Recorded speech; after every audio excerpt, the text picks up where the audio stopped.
In the face frame library, we have a lot of different products and ways to make sure that those products are going to be built the way that you want. Now that could mean adding a beaded molding to the frame or making sure that the frame is located where you want on the cabinet box and it meets your construction methods. And that's what I'm going to be showing you in this video. How to change the overlays of the face frame and how that frame could be attached to the box. So I'll go ahead and open up this project and we can get this thing started. So first things first, let me hide this face frame only and show only this open cabinet. Now quickly I'm going to go into the global variables and change the frame sizes back to the default settings. You no longer need to go into the text box to always make these edits. You can enter the value here and just hit enter to apply. Now this only does work if you've updated your software recently. Otherwise, back to the old way and just always doing it through the text box. And just make sure if you're doing it that way to hit OK before moving forward. Just to keep it simple, we'll just do 2 inches for the rails and stiles. I'll make that intermediate style 3. Okay, now I'm ready to start working on this cabinet. So to start off, I'm going to be working on making some changes where the face frame lands on this cabinet box. These are the top, bottom, and side overlays. Now I just want to show you where they are in the prompts page, but they can also all be changed in the global variables. Currently, we have our sides set up to an inside overlay, which means they'll look to an amount of how much they need to be offset from the inside edge of the stile.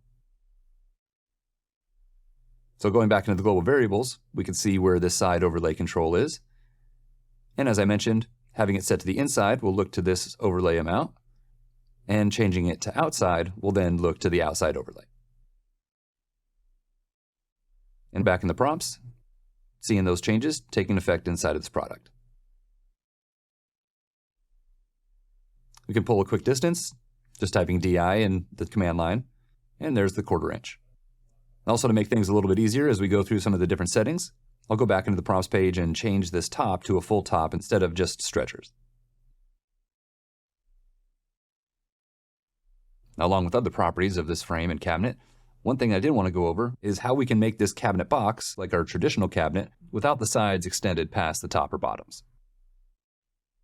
But first, by changing the rail width, you can see what happens. We also adjust the amount the sides extend from that bottom. So if I don't want that, I can go into the prompts and make that change locally by turning off the left and right side full height. And if it's something that you want to be consistent throughout the project, we can make those changes in the global variables. They're also going to be found in that same expansion tab under face frame. And now depending on what type of product it's going to be, whether base, tall, or upper, you can have this box unchecked so the sides aren't the full height as the face frame.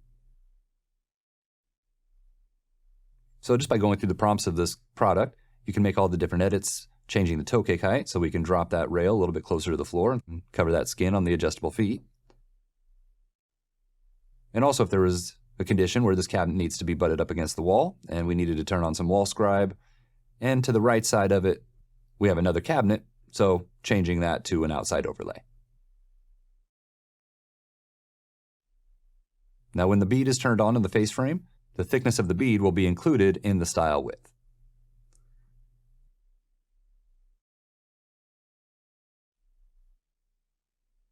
And if we wanted that right side to be flush to the outside of the frame, we would just change that outside overlay amount. All right, so now let's talk about the way that we can attach this face frame to this cabinet box. We have different options inside of Toolbox, where we can use a dado to attach this frame to the cabinet, or a hardware array. Now we can go into the global variables, and now under face frame machine settings, take a look at these different options. For the first option you see here, use face frame dado, you can just leave that set to 0, and then go through the different face frame attachment methods for the top, bottom, sides, divisions, or shelves. I'll go ahead and set them all up to be dadoed into the face frame. And then scrolling down, we have the different dado types and the different settings that can be changed for the dado thickness, dado depth, and other dado options.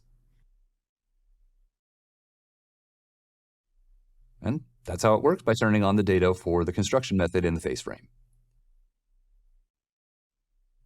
If there are any other adjustments that need to be made, you can go back into the prompts and change that overlay amount again and get it set to whatever meets your standards.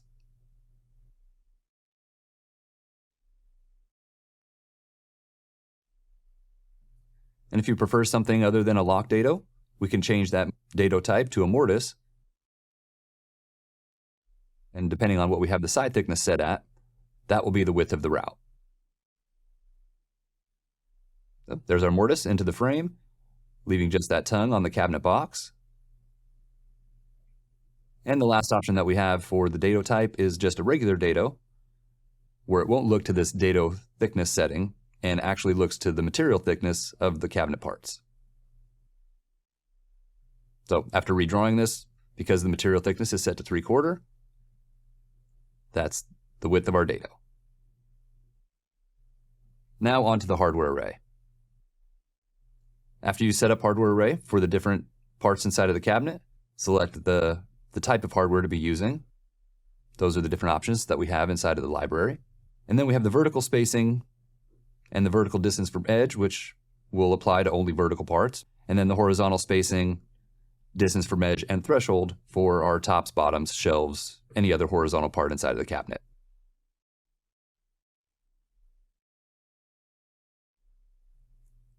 So currently we're getting 3 pieces of hardware inside of that top rail. To change that, we would go back into the global variables and change that horizontal target spacing. You can update that to 8, get a few more pieces of hardware in there. And then back into the globals again to talk about this threshold. So by increasing the amount of this threshold, any part that falls underneath this amount will only get 1 piece of hardware centered on that part. And now I'm just going to finish up this video by going back into the global variables again and turning on the hardware array for all the different parts on this cabinet box. So we can see how the vertical and horizontal spacing works for the attachment method. All right, now this cabinet is ready to send out to production and all the machining done on the CNC.